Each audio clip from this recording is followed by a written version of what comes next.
shaved well over $100,000 off her reported earnings as well.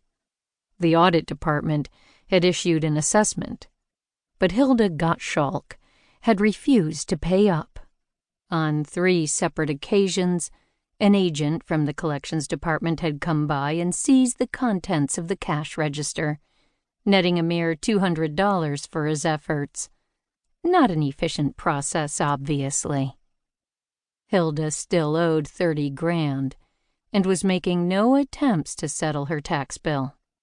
The IRS had put a lien on her house and levied the small balance in her checking account, but it was clear the woman was hiding her cash somewhere, like a dog hiding a bone, secreting it to savor later.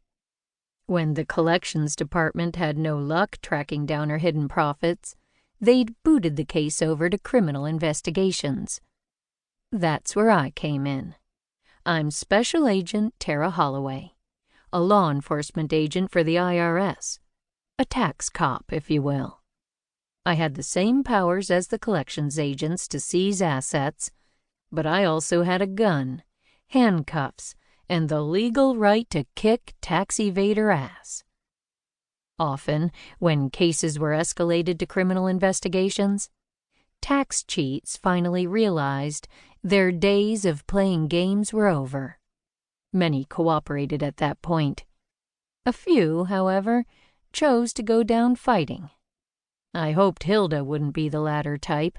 I had front row seats for a concert tonight, and I'd prefer to save my energy for dancing to the tunes of my favorite country crossover star, Brazos Rivers. The mere thought of his name made me want to sigh and swoon and shine his belt buckle with my panties. Yep, I had it bad for the guy. A major celebrity crush that would put any tweener with Bieber fever to shame. Hilda removed the noose from the dog's head. With a grunt, she lifted the big beast from the table, set him on the floor, and led him to a large cage to await his owner's return.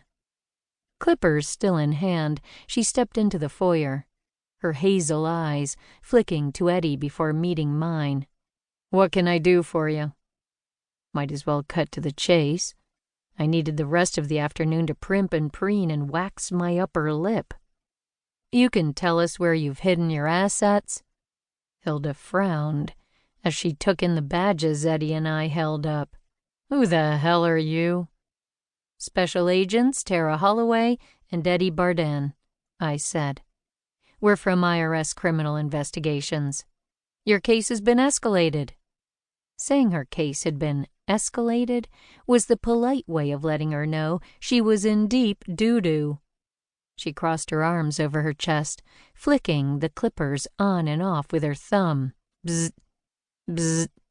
You can't make me talk." Ugh, so that's how she wanted to play this, huh? I put a hand on my waist and pushed back my blazer, revealing the Glock holstered at my waist. Her eyes went to my gun and back to my face. The expression in them read, "Fuck you and the horse you rode in on." Her eyes were very ill-mannered. Eddie chimed in. "The government means business, Miss Gottschalk. Either you tell us where your assets are, or you go to jail." She seemed to ponder his words for a moment, clicking the clippers on and off once more. Bzz, bzz, before glancing back into the workroom. "I can't leave these dogs here." Eddie cocked his head. "You won't have to if you tell us where you've hidden your cash." Bzz, bzz. She looked the two of us over as if sizing us up.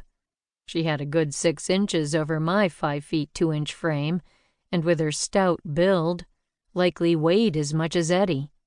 Still, there were 2 of us and only 1 of her.